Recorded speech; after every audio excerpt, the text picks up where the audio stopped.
पिछले चंद बरस से यहाँ रोज बरोज बढ़ती स्ट्रीट क्राइम की सूरत हाल न सिर्फ पुलिस बल्कि दीगर कानून नाफिज करने वाले इदारों के लिए भी चैलेंज बनी हुई है।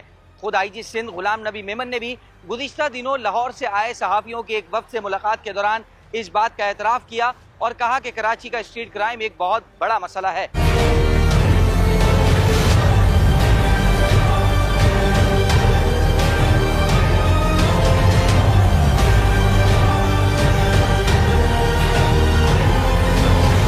स्ट्रीट क्राइम से मुताल्लिक एक तरफ पुलिस हुकाम के दावे तो दूसरी तरफ CPLC के आदाद शुमार, लेकिन इस तमाम सूरत हाल में कराची के बासी क्या सोचते हैं और घर से निकलते वक्त वो खुद को कितना महफूज या गैर महफूज तस्वुर करते हैं, आज के हम आवाज में जानने की कोशिश करेंगे।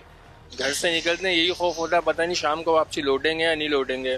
कराची में बहुत ज़्यादा स्ट्रीट क्राइम हो रहा है और अपनी हमारी जान और माल महफूज नहीं है।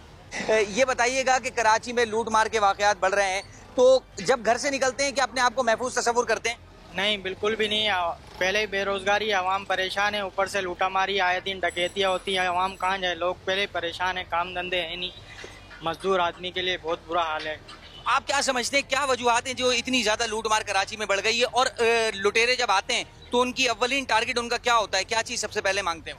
पैसे मांगते हैं, मोबाइल वगैरह जो कुछ है सब ले जाते हैं। ये बताइएगा कि कभी खुदा ना खास्ता आप कभी स्ट्रीट क्राइम का शिकार हुए हैं या आपके घर में से कोई? दो दफा मेरे साथ हुआ है। एक दफा मेरी बाइक छीन के लेके गए थे, यहीं कोने पे से, गली के कोने पे से बाइक छीन के लेके गए, फायरिंग की, वो तो अल्लाह का शुक्र है हम लोग बच गए। एक दफा घर के नीचे से खड़ी बाइक लेके चले गए 0 मीटर। क्या समझते हैं इन वारदातों की वजूहात क्या है और पुलिस क्यों नाकाम है इन पर काबू पाने में? सर ये एक तो सबसे पहली चीज के महंगाई ने लोगों की कमर तोड़ दी है, महंगाई की वजह से स्ट्रीट क्राइम बहुत ज्यादा बढ़ गए हैं। दूसरा ये हमारे इदारों की नाअहली है, कोई सिक्योरिटी नहीं है, कोई देखने वाला नहीं है। भी आप यहाँ पे खड़े हो, कोई मोबाइल आपको आती हुई नजर आ रही है, कोई पुलिस वाला किसी से कोई पूछगछ कर रहा है, कोई देख रहा है। घर से निकल रहे हैं दिहाड़ी लगाने के लिए, वापसी आएंगे नहीं आएंगे, यहाँ तो ना मोबाइल सेफ है ना जान सेफ है, कुछ नहीं है। अगर कुछ नहीं दोगे तो गोली मार के चले आएंगे। FIR कटवाओ, कोई मसला नहीं होता। वो कह देते हैं देखेंगे यार, हम पकड़ेंगे, कोई नहीं। 2-3 दफा मोबाइल छीन गए, इसलिए मोबाइल रखना छोड़ दिए रात के टाइम में। अब रात को निकलते हैं घर से तो मोबाइल नहीं होते जेब में, ना वायलेट होते हैं।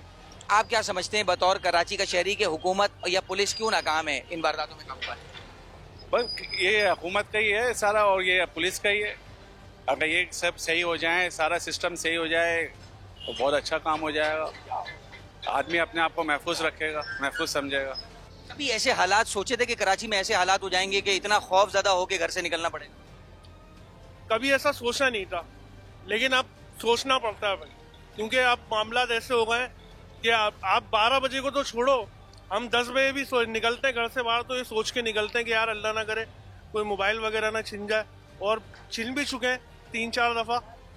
इस वजह से अब जो है मोबाइल वगैरह घर में ही रख के निकलना पड़ता है, जिस वजह से हम लोगों को परेशानी की भी बड़ी सामना करना पड़ता है। भाई पुलिस तो यूं नाकाम है ना, पुलिस तो अपने ये कि नाके लगा के खड़ी हो जाती हैं, वो गली गली में तो पहरा नहीं दे सकती हैं कि इतना बड़ा कराची शहर है।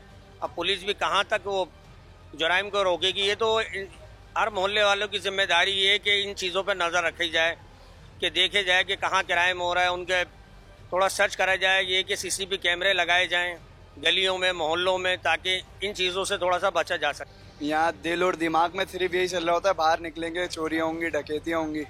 घरों में बैठे हुए लोग डर के, यहाँ पे किसी को किसी की फिक्र नहीं, सब अपने अपनों में लगे हुए। तो यहाँ पे कोई सेफ नहीं है, हम कैसे सेफ महसूस कर लेंगे? ये बताएं कि आपने कभी खुदा ना खास्ता खुद वारदात का शिकार हुए या आपकी फैमिली मेंबर में से कोई?